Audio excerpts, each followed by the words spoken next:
大家好，我是一凡。买车需求各不同，有人要动力，有人要油耗，还有人要的是稳定性。谈到稳定性呢，日本车的稳定性呢，无疑是目前用户最肯定，也是肯定完之后拿着 money 去买单的多数选择。那谈到日本车呢，中级车里面，天籁、雅阁、凯美瑞逃不掉，躲不过。今儿咱们就聊一聊日系三剑客里面哪台车更值得你来购买。其实谈到值不值呢，那也得看你的需求是什么，因为每个人的需求都不一样。就像咱们开始刚说的，有人要动力，有人要的就是品牌。1.5T 的雅阁， 2.0 的凯美瑞， 2.0 的天籁，这是这三台日系三剑客主流销量最多的排量版本，就是低排量入门版，并不是什么 2.5 的凯美瑞呀， 2.0 的混动雅阁呀，还有 2.0T 的天籁呀，这些个车的销量远不及入门的需求量要大。咱们拿 1.5T 雅阁的精英版为例，189800指导价格，目前优惠 1.3 到 1.5 左右，优惠完之后的价格呢，大概在17.8万上下。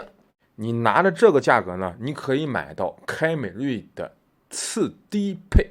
你还得加一点点钱，因为凯美瑞的优惠幅度比较小，也就是1万块钱，甚至都到不了1万块钱。然后呢，同样的价格，雅阁优惠完之后的价格17.8万，你可以买到 2.0 天籁的最顶配，而且比这个价格还要低。2.0 自然系版本的天籁最顶配优惠完之后的价格只需要17.5万上下，显而易见，性价比直接就出来了。天籁无疑就是这三台车里面性价比最高的车。咱们再横向对比，首先动力方面， 1.5T 的雅阁完爆凯美瑞以及天籁，0-100加速9秒左右， 2.0 的凯美瑞跟 2.0 的天籁自然系的版本0-100加速都到10秒开外，最慢的就是 2.0 的凯美瑞。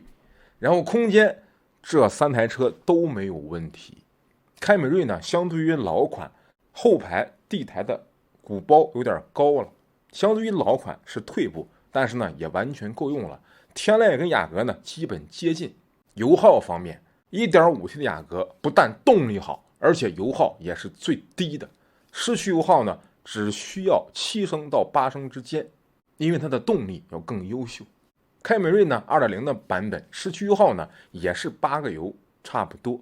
2.0 版本的天籁市区油耗也在8个油上下，但是它们两个的动力完全不及雅阁。再然后舒适性，这个呢就是天籁的绝对优势了。你甭管是隔音，还是底盘的调教，还是悬挂的调教，还是整个座椅的软硬程度包裹，天籁呢都有绝对优势，它的舒适性非常的好，包括你开起来之后的变速箱跟发动机的调教也是非常的舒服的驾驶感受，虽然有些肉。再然后就是凯美瑞，最差的就是雅阁，雅阁市区还好，但是高速呢风噪胎噪极其的大，但是还在能接受的范围内。再然后内饰的细节装配工艺，雅阁最好，凯美瑞呢相对于雅阁用料一般般，最次的就是天籁，甭管是设计也好，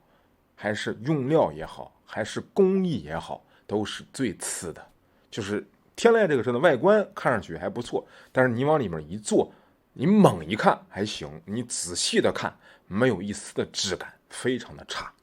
再然后呢，后期保养其实这个呢也基本差不多。当然 1.5T 的雅阁呢相对来说会贵一些，因为你每5000公里一保养，你都要加一罐发动机内部清洗剂，就是额外的150块钱左右，都可以加92号的油。最重要的就是它们的稳定性，以及过往它们有没有出现过什么的问题，还有这些个问题没有优化。1.5T 的雅阁呢，过往出现过失速以及机油乳化。这个机油乳化呢，召回优化完之后呢，目前你只要不在极寒地区是没有问题的。关于失速呢，这个呢其实很好解决，就是中冷器的问题也进行召回了。凯美瑞呢最近出现了机油乳化的问题了，目前呢厂家也没有给出什么大面积的召回呀，或者说解决方案，目前是没有。但是这个东西呢，你不一定碰上，它只是有这个概率。而天籁呢，去年出现过变速箱异响的问题，即便是你出现了，它不是说直接你这个车就动不了了，或者说影响你的行车品质。其实我觉得呢，能帮到大家的，第一，把这台车的优点跟缺点告诉大家，然后呢，哪个是性价比最高的告诉大家，然后呢，把这台车的底价告诉大家。其实并不是什么外形怎么样啊，内饰怎么样啊，设计怎么样啊，还有聊一聊这台车的什么历史文化呀。其实这些个东西呢，帮不到大家，没有实质性的意义。最后呢，咱们总结，配置方面，天籁是最高的，因为同样的价格，你可以买到天籁的最顶配 2.0 的自然吸气。其实天籁这台车呢，目前综合优惠3万到3万5，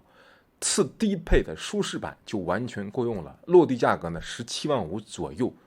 性价比那真是极其的高。然后呢，凯美瑞的配置胜在安全配置稍微高一些，雅阁呢是比较均衡，凯美瑞的性价比无疑是最低的。要动力没有动力，要舒适性不如天籁，要内饰不如雅阁，要价格不如雅阁以及天籁要便宜，也就是牌子比较强，后期保值性呢相对来说比天籁要好一些。其实它的保值性比雅阁还是比不了的。大家有什么对车的不了解，可以后台关注私信我，或者评论区留言告诉我你的问题。